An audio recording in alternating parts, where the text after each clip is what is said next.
Welcome to Breast Implant Illness Hope for Healing. This is Cecily Henderson, your host. Thank you for joining us today.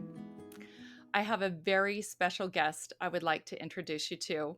She is a remarkable woman spreading hope, faith, and a strong message of self-love. She's also a very accomplished author, movie producer, Harvard graduate, motivational speaker, and humanitarian. Her story is one of perseverance and how she overcame several severe medical complications, aggressive breast cancer, and breast implant illness. As a former Victoria's Secret model, she recently appeared during Miami Swim Week as a fierce and confident flat model. Ladies, she is a genuine inspiration, helping women realize that their beauty does come from within. Welcome, Christine. Thank you so much for being here today. Thank you for having me. Thank you. It is such a joy to have you on the podcast. As I was reading your biography and your book, just getting to know you a little bit better, I felt your compassion and the light that just surrounded you. And I'm like, oh, this is wonderful. I need to have you share your story with others because I want them to have hope. So I would love for you to introduce yourself and just share a little bit about your journey. Well, my journey is long and arduous. I started modeling when I was a very young child, and for now 40 some odd years I'm still in the industry, but I had a couple decades of pause because I had first a colon resection, then a very terrible situation with my arm, then breast cancer, and then ultimately breast implant illness. So you add those up, and it's many, many, many years of my life in constant pain and physical agony and a lot of emotional duress. But what I've done since then is I wrote a book about my journey. I've become a public speaker about it. I've I still model. It's probably my main job. I'm also a social media influencer in a positive way. I'm on the board of 3 nonprofits, and every day I wake up, I get to serve and I get to give people hope. And it's so important in every capacity that I do to do that, because I remember when I was diagnosed and I felt very little hope, and that was a very difficult moment for me. So that's a very short version of what I've gone through in the last 50 some odd years. Oh my goodness. Yeah. I didn't realize. I knew who you were. I knew that you had gone through breast cancer, but you went through so much more. I mean, all the things, the terrible things that happened, I just couldn't. It was incredible, just knowing that you had overcome so much pain. So, So I had breast implant illness, although it was not defined or diagnosed necessarily at the time, which is part of the reason why I'm rambunctious about getting this out there, because people should not be dismissed for any illness that they have that is actually real. But I had breast implant illness in 2019 and 20. Well, probably before then.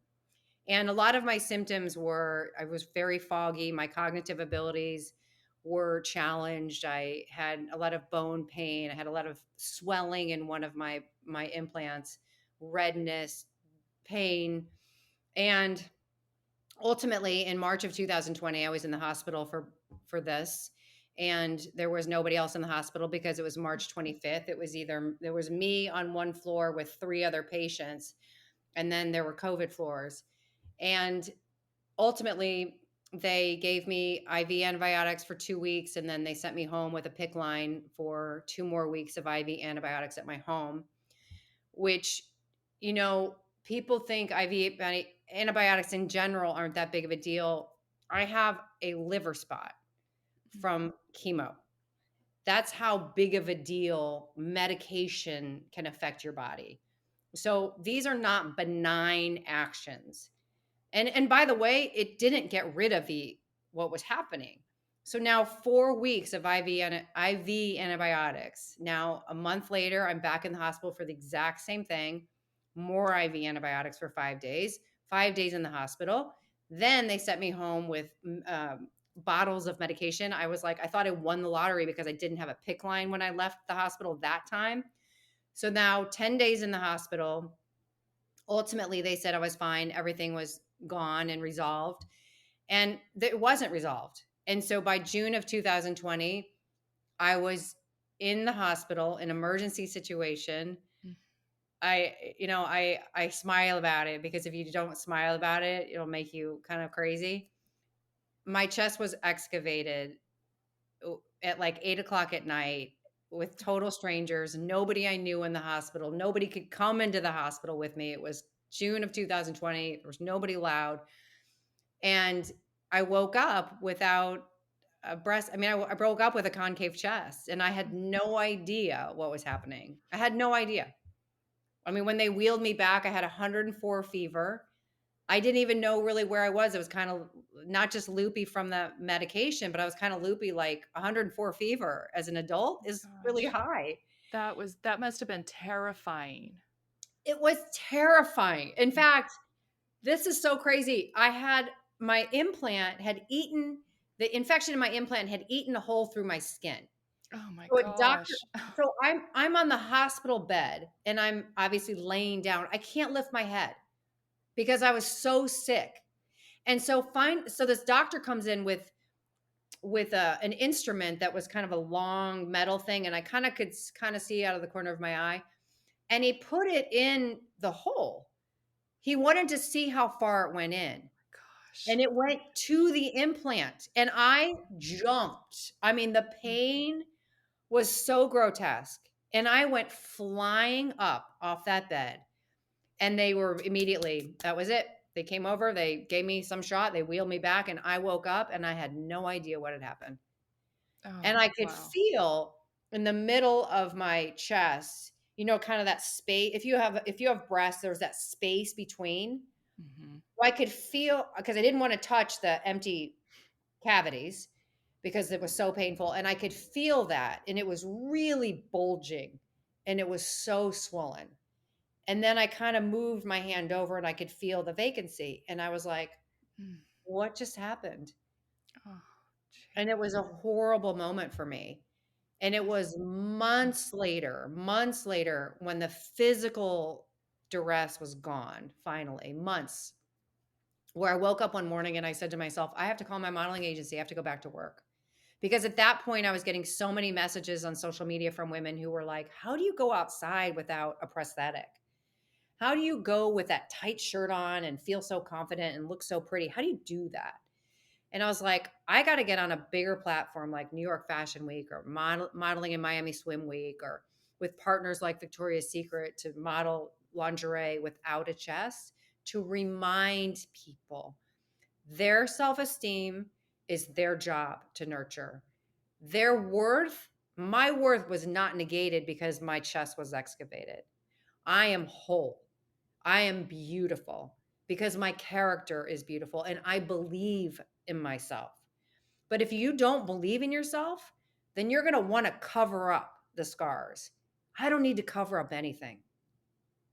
So that experience led me to go back into the modeling space. Like I needed another job.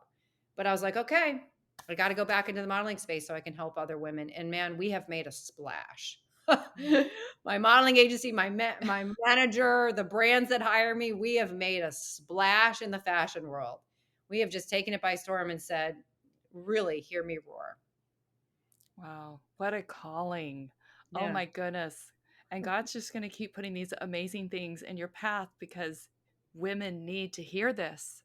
Yeah. They need it, Oh, right? yes, they There's do. so I much needed it. despair. I don't need Yeah. I didn't need it when I was doing it, but my Mhm. 20-year-old or my 30-year-old version of me, I needed somebody like this to say that. I Yeah. needed it so badly, and I never saw that, especially in the modeling space. And interestingly enough, there was somebody that was walking in Milan Fashion Week this past season, and she has a scar on her face, and they said, "How did you get the confidence to model?" She's beautiful, young. And she said, "There's a woman in the United States named Christine Handy, and she was the one that inspired me. You have no idea who you're inspiring. I love You know, that's so and amazing. every single one of us has a voice, even if we have just a whisper, you still have a voice. And then the next day, it might be a bigger whisper, and on and on and on. Use your voice. You have one, to use it. We are a gift to the world. We should help other people. That is a privilege that all of us have. We can focus on that, or we can focus on what we get. It's so much more joy by giving out.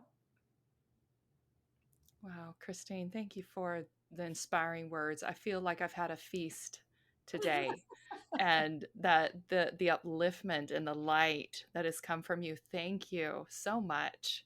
Thank you. I just feel very honored and to have you today.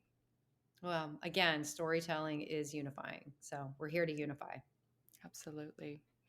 Well, I just appreciate your advocacy efforts, your kindness and love, and for sharing your personal story with us, giving us words of hope. Thank Thank you. you. Thank you. And thank you to those who are joining us on this podcast. Always remember, there's hope for healing. Christine, God bless.